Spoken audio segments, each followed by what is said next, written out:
CSKയും കൊൽക്കത്തയുമാണെന്ന് നേർക്കുനേർ വന്നത്. ഈ മാച്ചിൽ കൊൽക്കത്ത കളി തോറ്റു.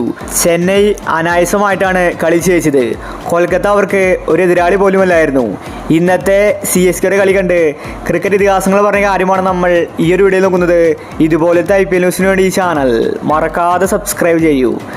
CSK ഇന്ന് മികച്ച വിജയം തന്നെയാണ് നേടിയിട്ടുണ്ടായിരുന്നത്. കൊൽക്കത്ത ടീമിൽ ഒരുപാട് താരനിരകളുണ്ട്. അവരെ ചെറിയ സ്കോറിൽ ഒതുക്കാൻ CSK ടീമിന് സാധിച്ചു. ഇന്നത്തെ ചെന്നൈ കൊൽക്കത്ത മാച്ച് കണ്ട് ക്രിക്കറ്റ് ഇതിഹാസങ്ങൾ പറഞ്ഞത് ഇങ്ങനെയായിരുന്നു: MS ധോണിക്ക് ഇനിയും ഇന്ത്യൻ ടീമിൽ കളിക്കാൻ സാധിക്കും. താരത്തിന് അത്രയും ഫിറ്റ്നസ് ഉണ്ട്. ധോണിയെ പോലെ ഒരു ക്യാപ്റ്റനെയാണ് ഇന്ത്യൻ ടീമിന് ഇപ്പോൾ ആവശ്യം.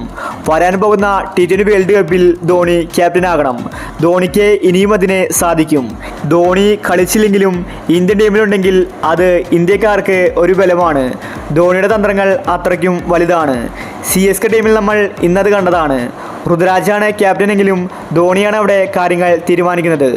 എന്തായാലും കളി ജയിച്ച CSK ടീമിനെ അഭിനന്ദനങ്ങൾ അർപ്പിക്കുന്നുവെന്ന് ക്രിക്കറ്റ് ഇതിഹാസങ്ങൾ വ്യക്തമാക്കി.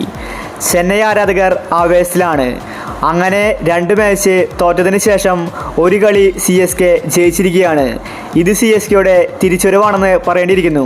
കാരണം മികച്ച രീതിയിലാണെന്ന് CSK ബൗൾ ചെയ്തത്. പ്രത്യേകിച്ച് ജഡേജ തന്നെയാണ് കൊൽക്കത്തയുടെ നടുവൊടിച്ചത്. മികച്ച ബാറ്റർമാരായ റസൽ, റിങ്കു സിംഗ്, സുനിൽ നരയൻ ഇവരെല്ലാം അന്തം വിട്ട് നോക്കി നിൽക്കുന്നതാണ് നമ്മൾ ഇന്ന് കണ്ടത്. അവർക്ക് ബാറ്റ് ചെയ്യാൻ സാധിക്കുന്നില്ല. അതുപോലത്തെ രീതിയിലാണ് CSK എന്ന് ബൗൾ ചെയ്തത്. എല്ലാവരും ഇന്ന് പ്രതീക്ഷിച്ചത് ഒരു ഹൈ സ്കോറിംഗ് മത്സരമായിരുന്നു. കൊൽക്കത്ത ഉറപ്പായിട്ടും 200 റൺസ് നേടുമെന്ന് എല്ലാവരും കരുതി. കാരണം കഴിഞ്ഞ മാച്ചിലെല്ലാം തന്നെ സുനിൽ നരയൻ മികച്ച കളിയാണ് കാഴ്ചവെച്ചത്. അതുപോലെ റസലും റിങ്കു സിംഗും. എന്തായാലും CSK കളി ജയിച്ചിരിക്കുകയാണ്. അപ്പോൾ ഇതുപോലത്തെ IPL ന്യൂസിന് വേണ്ടി ഈ ചാനൽ മറക്കാതെ സബ്സ്ക്രൈബ് ചെയ്യൂ.